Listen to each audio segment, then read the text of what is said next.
गॾु थिया आहियूं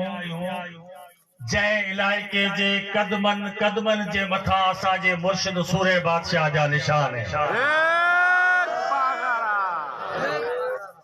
ऐं तव्हां सभु उन सूरे बादशाह जा गाज़ी आहियो, उन सूरे बादशाह जा मुजाहिद आहियो,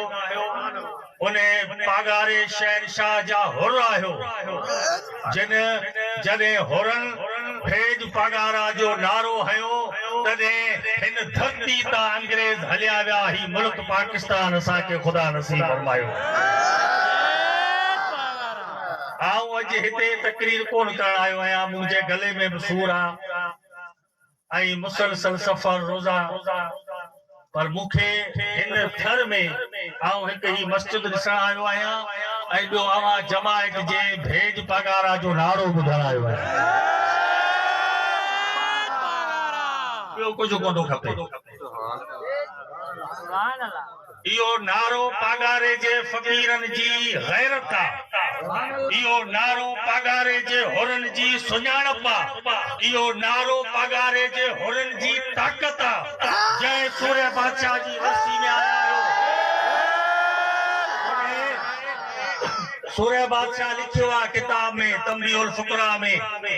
पाण फरमाए थो ऐं फ़क़ीरो मुसीबतूं मुर्सन ते ईंदियूं आहिनि,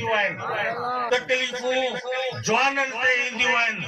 इम्तिहान आज़माइशूं अल्लाह जे प्यारनि ते ईंदियूं आहिनि, पर ऐं मुंहिंजा हुरो ऐं मुंहिंजा फ़क़ीरो घबराइजो न। जॾहिं बि का तकलीफ़ अचे अखियूं ॿूटे पंहिंजे मुर्शिद जी सूरत यादि करे भेज पगार जो नारो हणो।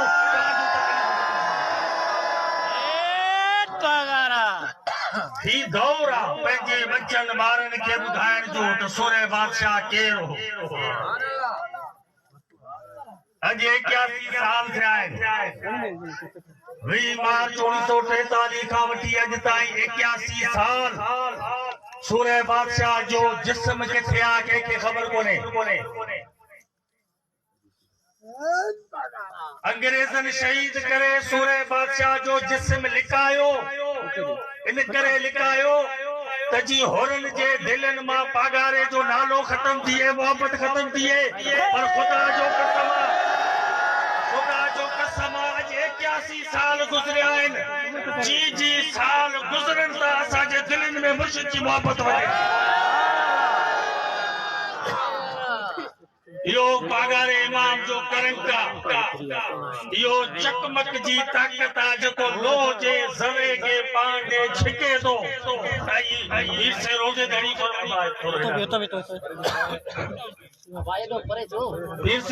रोज़ेदारी लिखियो आहे, पाण फरमाईंदा हुआ त मुर्शिद आहे चकमक, मुर्शिद आहे चकमक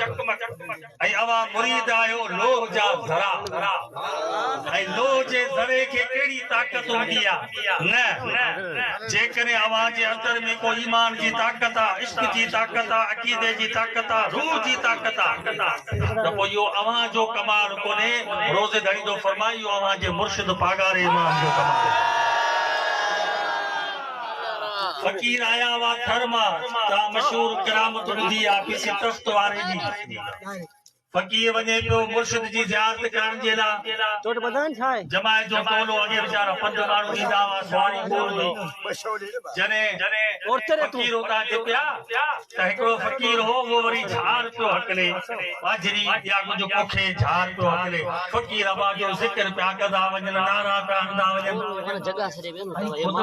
रोज़ेदारी जे फकीरनि जे दिलनि में अहिड़ो करंट रखियो आहे, जिथे बि को जमायत जो फकीर ॿुधंदासूं, नारो भेज पगारा जो नारो ॿुधंदासीं, असीं चवंदासीं दुनिया जा सभु कम छॾे हिन जे पुठियां लॻी पियो आहे।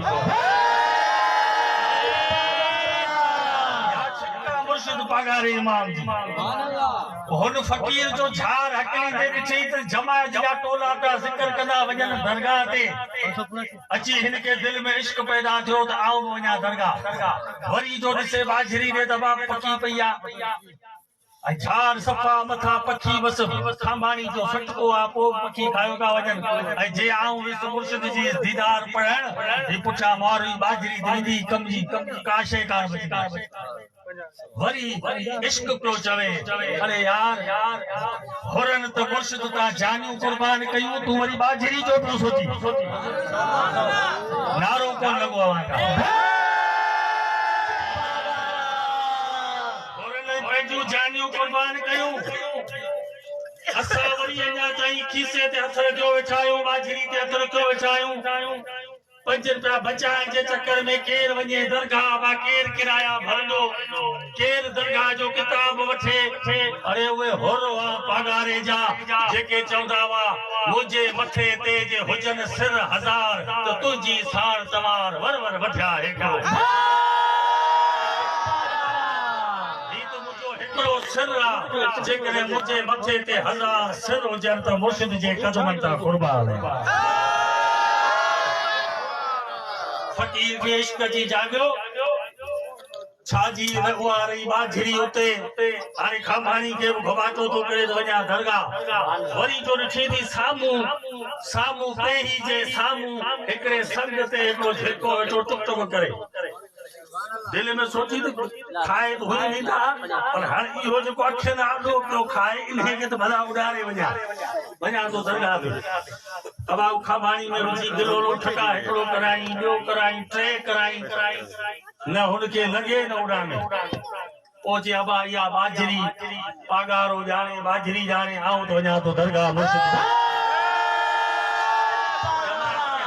फकीरो बियो मूंखे वठी हलो वेली फकीर चयो मां हली आ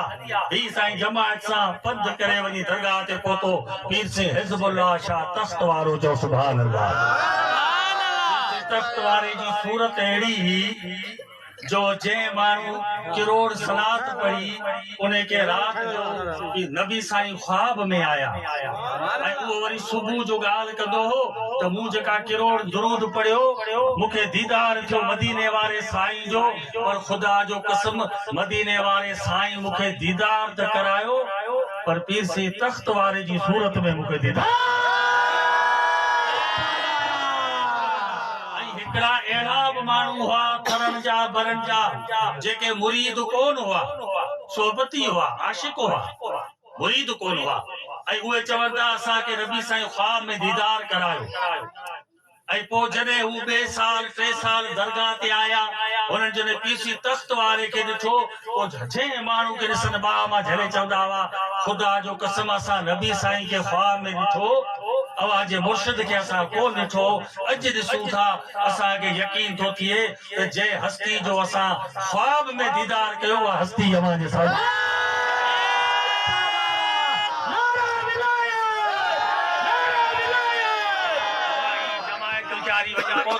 दरगाह शरीफ ते